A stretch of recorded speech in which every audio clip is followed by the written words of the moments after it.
All right, hello everyone. It's it's not my intent for this channel to become like a car repair channel, but that seems like um, what I've been posting for most recently. So we'll try to get away from that and post some other interesting things. But what I ran into is I had coolant pooling on the top of my car on my Ford Explorer, and here's a kind of a picture of what that looked like. That's the coolant on the top of the engine and it's right in the center. So I just happened to open the hood one day and I saw this coolant that was pooling on the top. And as it turns out, after much research and reading, this coolant conjunction box, we'll call it, and I'll show you the name here in a second, is kind of what the problem was. And this is right in the center, right in the front of your engine. I don't know if I have a pulled back shot or not, but this part has the thermostat, and this right here is the top of the radiator, the hose from the top of the radiator. And this thing is made out of plastic. And so it had started leaking along the backside of it.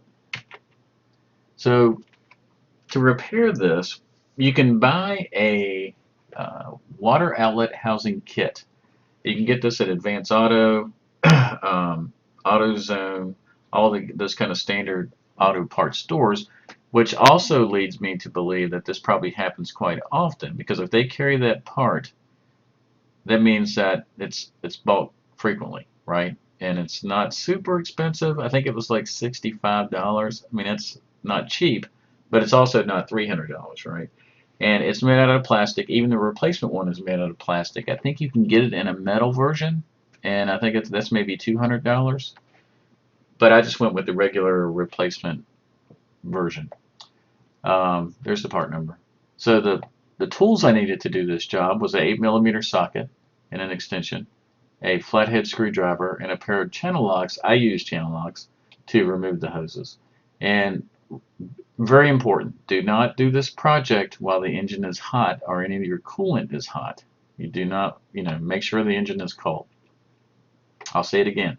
Make sure all the hoses are cold to the touch and the engine is cooled off before you do this project. You do not want hot antifreeze flying all over the place.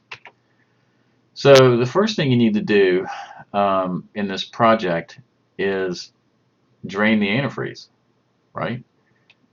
Up underneath the left front of the Ford Explorer, get a bucket so you can capture some of that antifreeze and put it back into the system.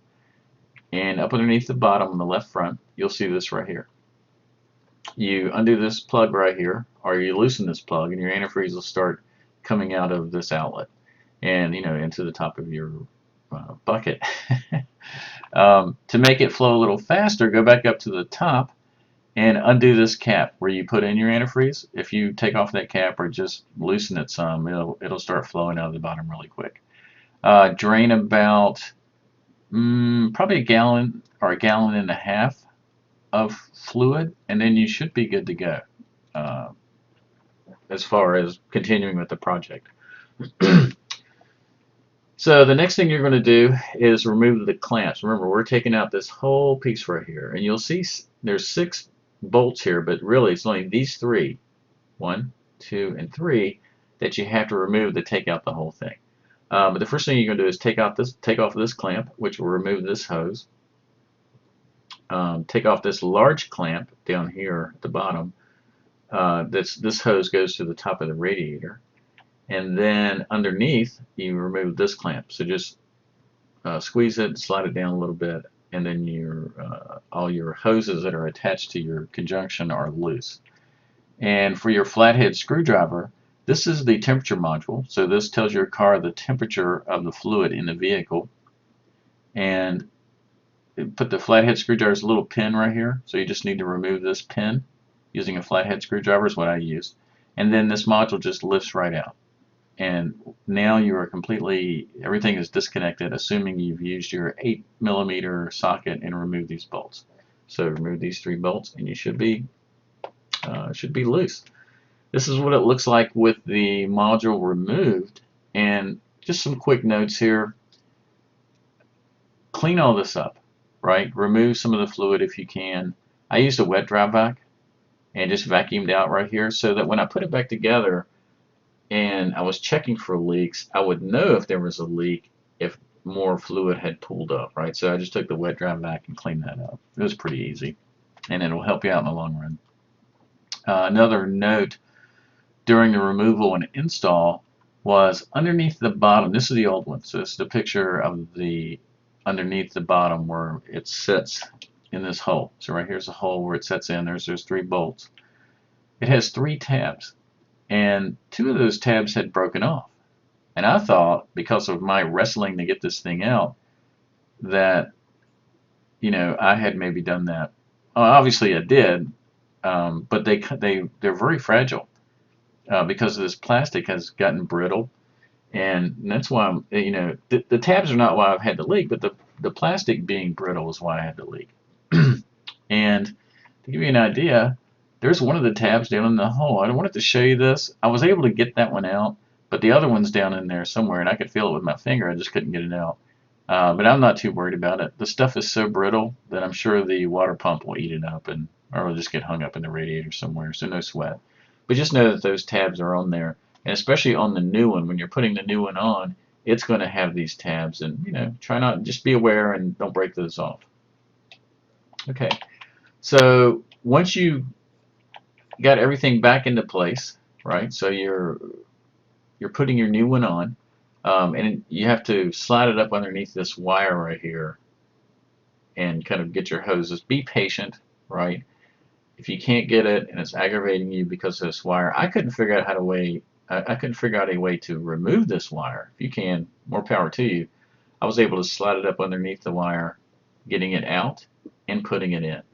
But just step back, think about something else, then come back and and try it again.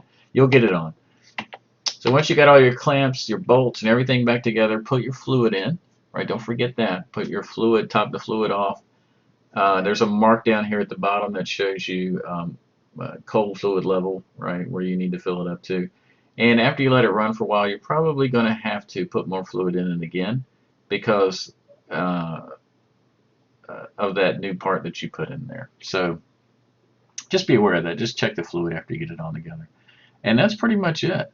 That is replacing that fluid conjunction part, and I think the leak is because really it's made out of plastic. I think if that thing was made out of a metal, we wouldn't have this problem.